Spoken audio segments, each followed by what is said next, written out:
This podcast is brought to you by Podcast Nation.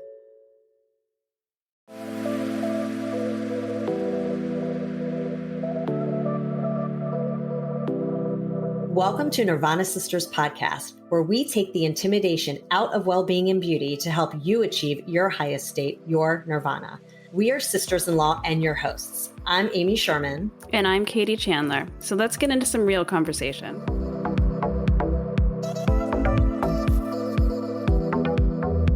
Welcome back to the show, Nirvana Sisters family. We are back with Andrea Marcellus for part 2. If you didn't listen to last week's episode, make sure you listen to part 1. It was really helpful.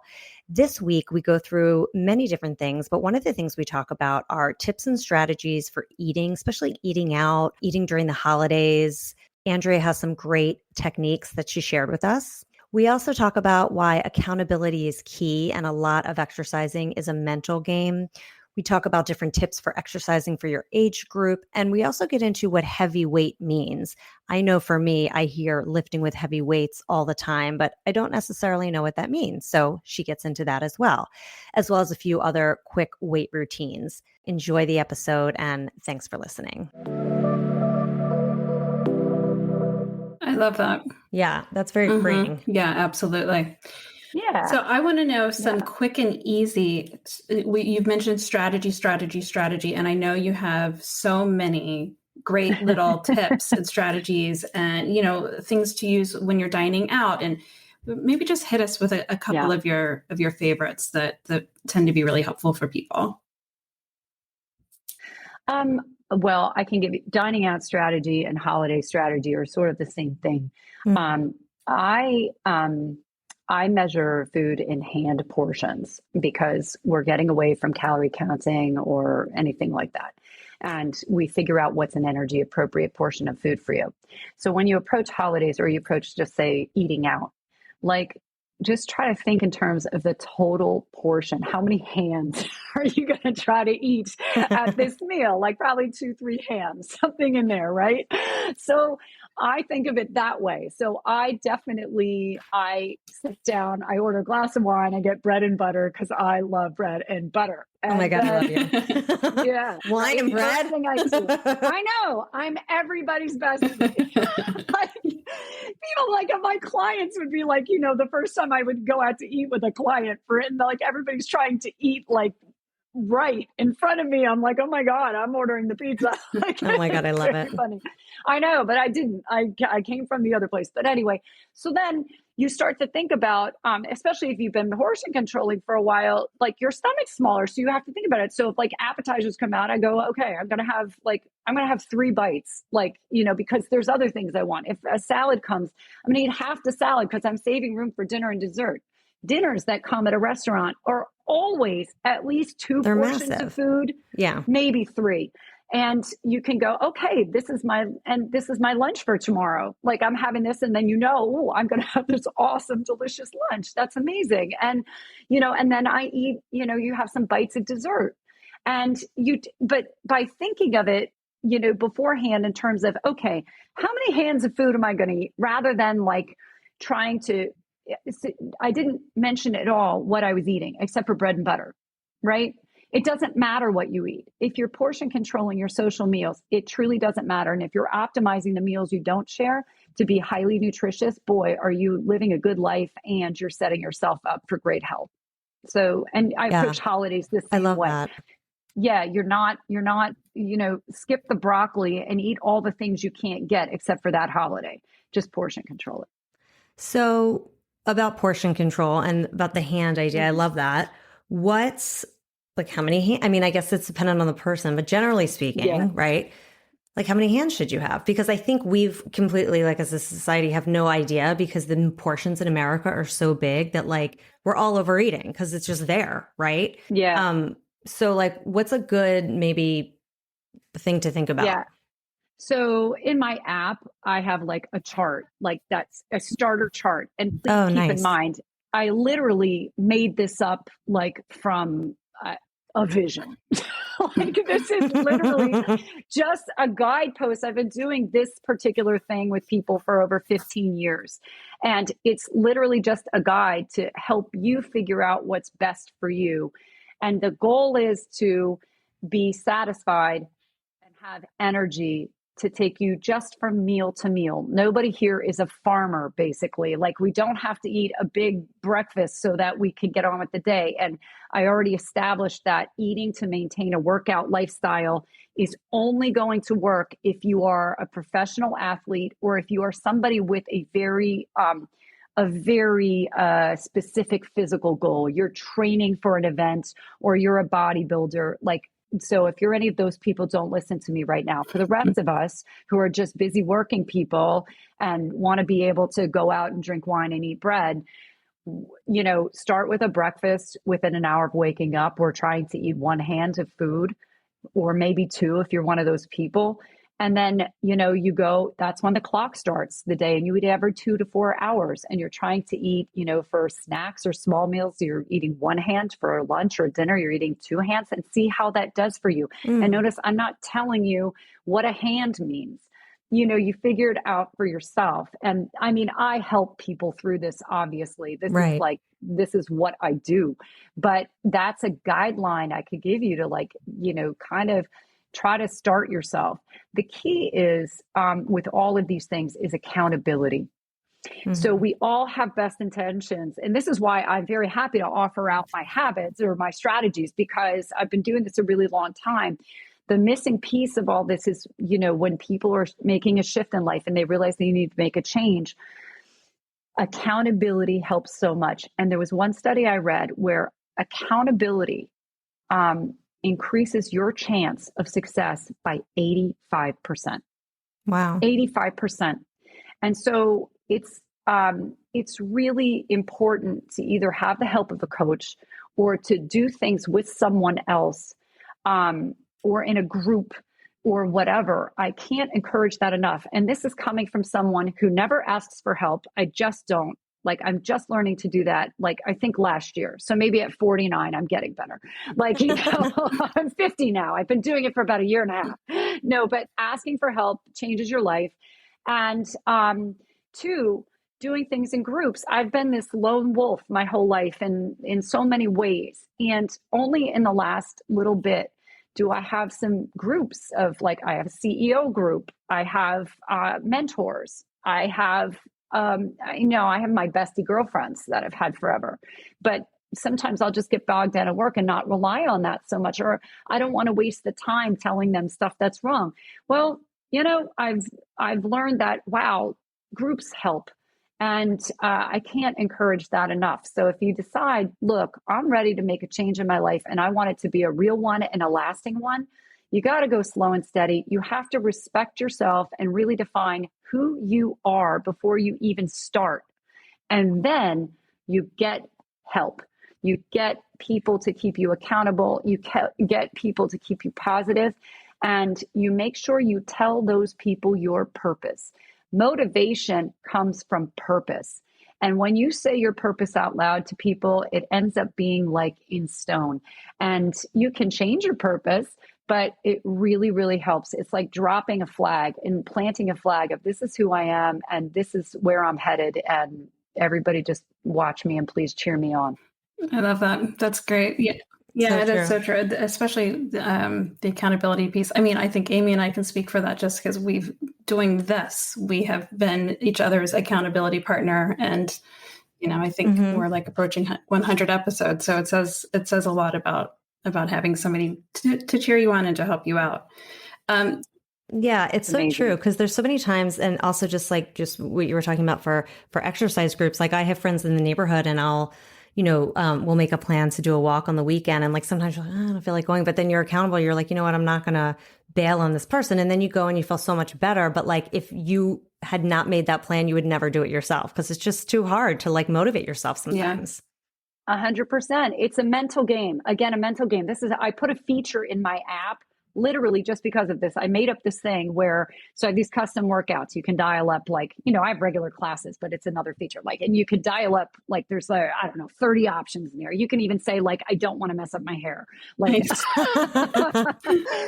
at my desk. I don't want to mess up my hair. I got to Zoom. I have 10 minutes. Let's do something. But what's cool is you can invite you can invite other people to do the workout live with you on your phone. It's a silent feature. So this was like, I was thinking about, why do people come to me? It's to have someone to talk to or to have an appointment time. We're going to do this. So like, you can make up a workout and then text it to your friend and be like, hey, let's meet and do this. And it's really cool. And it's a way of creating that accountability around workouts so that you actually show up for them, because you are more likely to show up for yourself when it involves someone else. Like, just look at your to-do list today. When you look at what actually got to done, it's the things that like involved somebody else, and the stuff that was just for you is like kicked down the list, and maybe you'll get a couple of those things done. But everything for somebody else got done first. So true. Well, speaking of exercise, a couple like tips to get some exercise in. And also I saw on your TikTok page recently, you were suggesting low intensity steady state for a certain age group and high intensity interval training for a different age group. Walk us through that, because I'm just so curious as to why. Okay. That's a great question. All right. So both of them will burn fat and burn calories. People want to say that high intensity intervals burn way more fat or calories. Like, well, no, like a recent study showed, for all things kept equal, this one group lost 3.5 pounds, where the other group lost 2.5 pounds doing steady state. Like, it's not a massive amount. So everybody take a breath. But here's the difference. Steady state, the low intensity steady state workouts, they are gentler, they're easier. You know, people get into them, you kind of zone out. There's, for some people, that's easier to stay consistent with. They train your stamina. And especially if you're a younger exercise, what we want to be training in life is stamina at that point, right? And they increase VO2 max, the volume of oxygen your lungs can push out, you know, to your heart with every single breath. So, I mean, the amount of oxygen your heart can push out with every single beat, you know, to get your muscles going. So that's important. The thing is that they have to be longer workouts, and you risk overuse injuries. So that is something, you know, people that hang out on the treadmill all day, it's like, imagine it's repetitive motion activities, or runners, you know, things like that. So just a couple considerations there. High intensity intervals are really important for, particularly for perimenopausal or menopausal women, for two reasons. Because they increase insulin sensitivity, your body's ability to respond well to smaller and smaller amounts of insulin. So as opposed to insulin resistance, which packs pounds on your body, okay? And we already have more cortisol floating around your body at that time. We already have a hormonal disadvantage going on. So we definitely want to improve our insulin sensitivity. And the way, and the other thing about it is that you get this thing called EPOC. It's post-exercise oxygen consumption. So what happens during HIIT workouts are two things. One, you have stored glycogen in your muscle. That's your muscle sugar. And HIIT workouts are so demanding that they use up those glycogen stores very quickly. You know, you feel that. You can't go very long. They also deplete the oxygen you have available. So your body is rushing to kind of restore those glycogen stores. And in that process, it requires insulin. So your body gets very responsive to insulin again. It improves that if it was not happening for you. And at that stage of life, we get a little insulin resistant. Also, when your body is restoring the oxygen levels to where they need to be, that takes hours. And so that's where, after HIIT workouts, you get this increased metabolism, this increased fat burn for hours. And in perimenopausal and menopausal women, there's a tendency to put on belly fat and, you know, for the body to be depositing fat. So anything that keeps us in a state where our metabolism is lifted a bit for a while is going to be helpful. So that's what that's about. They're good for everybody all the time, but a particular recommendation for, say, my age group And, I talk about this all the time. I love hanging out on my stair climber, and I do travel reservations in my texts, and I answer people, all the people that message me on TikTok. I'm probably on an elliptical machine or something messaging you back, but it works against me at this point and can increase stress. So I actually have to dial it down myself right now. So there is a really important piece, though, that you mentioned on the piece of content that I saw about doing HIIT and how some people are doing it wrong because they're not actually bringing the heart rate all the way back down.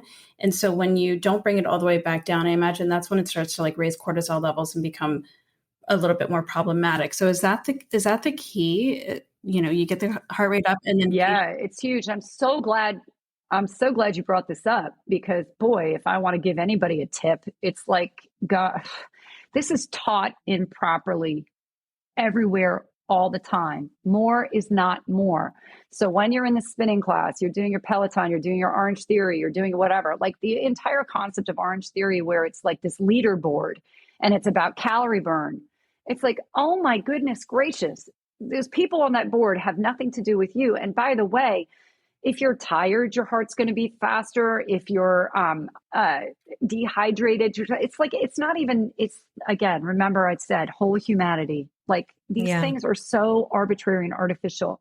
So what they do is they're pushing people to push themselves, but not with a purpose, not with a goal. The goal isn't who can burn the most calories. The goal isn't how high can you keep your heart rate up for so long. The benefit to your body comes in the 0 to 60, right? It's in the acceleration. That's where staying there for a second and bring it back down. Those are the intervals. That's where it happens. So if you don't bring it all the way back down to what I call a 4 out of 10, then you are not getting the full benefit of that. And you are just burning out muscle sugar. And then what happens there is you feel funky afterwards. And then what do? You start going to eat things or drink things to try to feel normal again. And guess what? You ingested more calories than you even burned during that workout. And I know this personally. This is what happened to me over exercising as an instructor and for myself. And I'm a spinning instructor as well. I'm telling you, that is, when I started to really understand the science of what was going on, and I changed, and it's to, being gentler, where you come all the way down, then you go back up again. For us, it feels like you're slacking. It feels and it's no, that's the way to do it. It's so funny. Less is more. It's a great reminder. That is a good reminder because I haven't done a HIIT workout in a while. I've been doing more low impact, but I do. Yeah, I don't even know in my HIIT workouts if I get to a point where I'm a 4 out of 10. I feel like they're exhausting. That's probably why I haven't done them in a while. Right. So I'm going to remember that. Super demotivating. But here's the thing I like to say, you're asking me for tips. I'm big on desk workouts. I don't think anybody has more. I do plain clothes desk workouts all the time. Yeah. And what's awesome is you can do a HIIT workout between a Zoom. You can sit there and it can be 90 seconds of squats, anything and boy, not only are you going to give yourself a little metabolism boost and, you're going to reframe your brain. You're oxygenating your entire body. Most importantly, you're oxygenating your brain. You're going to be able to focus on whatever's coming next in your day. And the best part, just do that for 90 seconds and tell me that you want chocolate or potato chips. You don't. All you want is water. So if you're having these snack cravings in the afternoon, just doing any 60 to 90 seconds of any exercise that gets your heart rate up, boom, you're not going to want anything. It's going to get you through that moment. That's so great. I wanted to ask you two things. Firstly, if HIIT, let's say, is recommended for someone who's peri, right? Mid 40s, mid 50s. Right. Does that mean you should only do that? Or does that mean you should do it a certain amount a week? Or can you combine it with lower? No. What do you recommend there? Fantastic question. No, we definitely don't want to do hit 2 days in a row. You have to give your body rest. And again, we are always trying not to have stress. So, and we certainly don't want to increase stress on the body.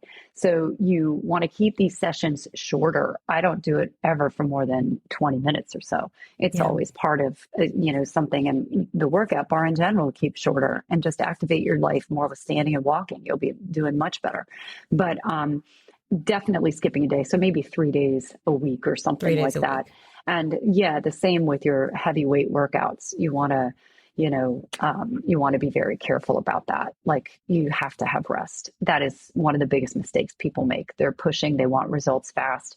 And it's hard to believe that, just strategized and gentle is going to get you there.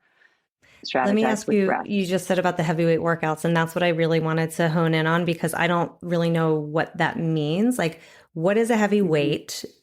Like, is it 10 pounds? Is it 20 pounds? Like, and how much of that you should be doing? Like, I used to have a trainer years ago, and I did a lot of weights, and it was good, but like, it was a little too intense. And now I'm like, I really need to get back into the strength training. I know Katie's been really into it lately, but like, it's just like, feels like I don't know where to start. I don't know how long, et cetera, et cetera. If you could give our audience some little tips and strategies there, we'd love it.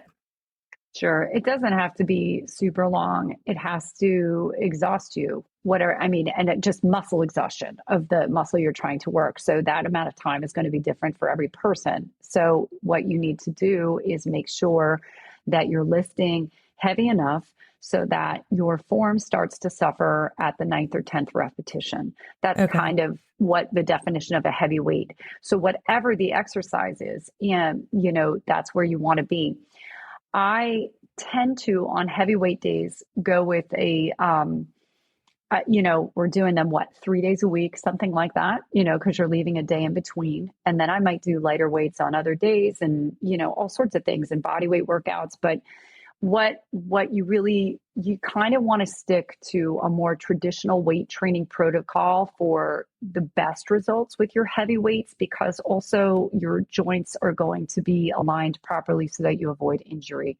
So that's not a great place for choreography.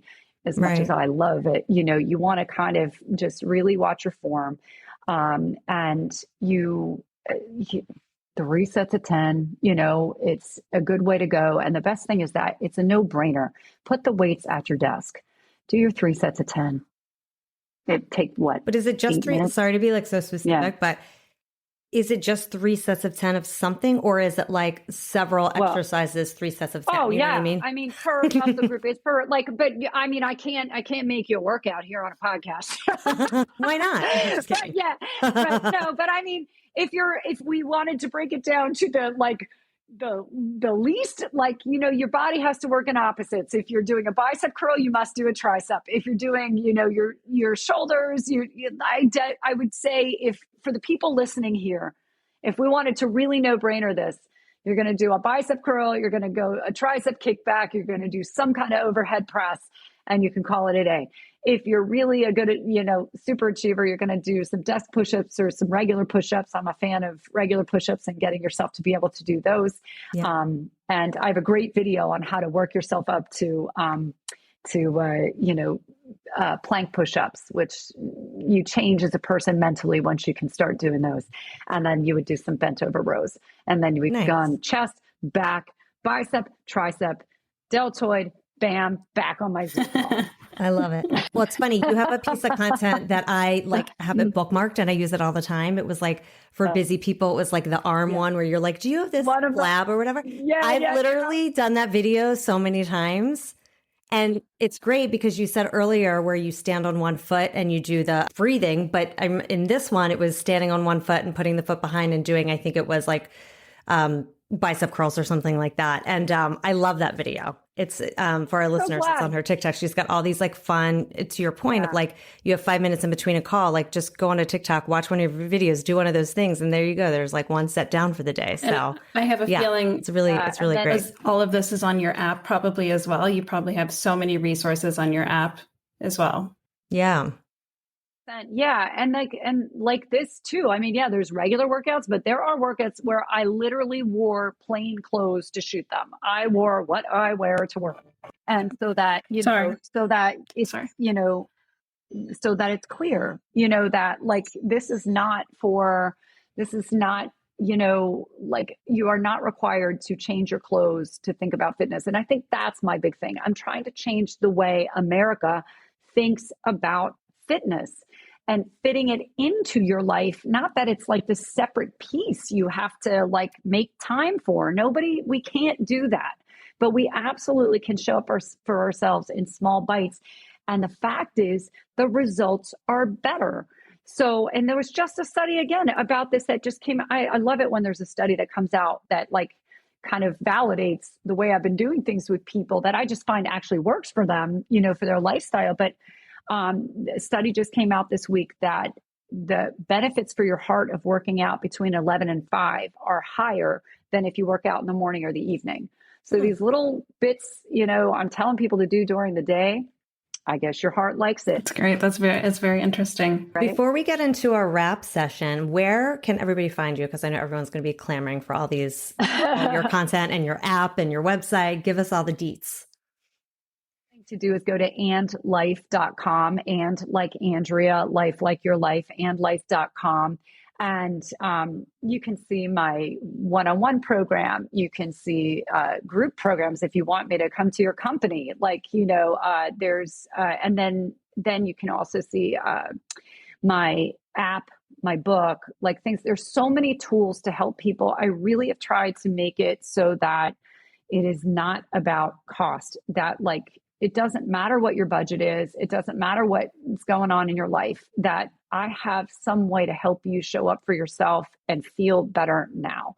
And that's really what it is. That's fantastic. So there, and then of course, I'm on Instagram at Andrea Marcellus. I'm on TikTok. I think it's Andrea Marcellus Official. I'm on YouTube. I have stuff everywhere. And you do virtual coaching if anyone's interested in doing like one-on-one as well. That's what I do. My programs are all, and we have really clever ways that I fit into your busy life. And it's pretty cool. Like the results are insane. When you sign up for a call with me, because I just, I have to do a call with people and really understand where you're coming from, make sure it's a fit, because nobody fails. And I go all in on people. Like nobody fails. It's pretty cool. And you get sent a thing with just videos of real people going, oh my goodness, like it's so easy. It's so much easier than what people thought. So I'm just so proud and happy of what we've been able to accomplish, and just watching people level up when they've just been struggling with this for so long, and making this a non-conversation so that our lives can be about more important, more exciting, more fun things, and helping people bring joy and a great relationship with food, which connects us to each other. It's so gratifying. It's really cool. It's really wonderful. I love it. We absolutely love what you're doing. All right. So let's get into our wrap session. Our first question is for you, Andrea. What is your favorite wellness or beauty hack? Oh my gosh. Well, my favorite wellness hack in general is my brain reframe. I do when I'm making my Keurig coffee. I talk to people about strategizing, like making rituals in your day. And it's one place where I just practice focus. And I know it takes about 90 seconds for my Keurig to make it. So I don't allow myself to do anything but focus on the sounds of that. And that's activating brain centers that shut off the amygdala. That's my stress reframe in the day. So that's one of my favorite wellness hacks, like that you find a little thing you already do. I also do water my plants, whatever it is, but you just give yourself something and it becomes your ritual.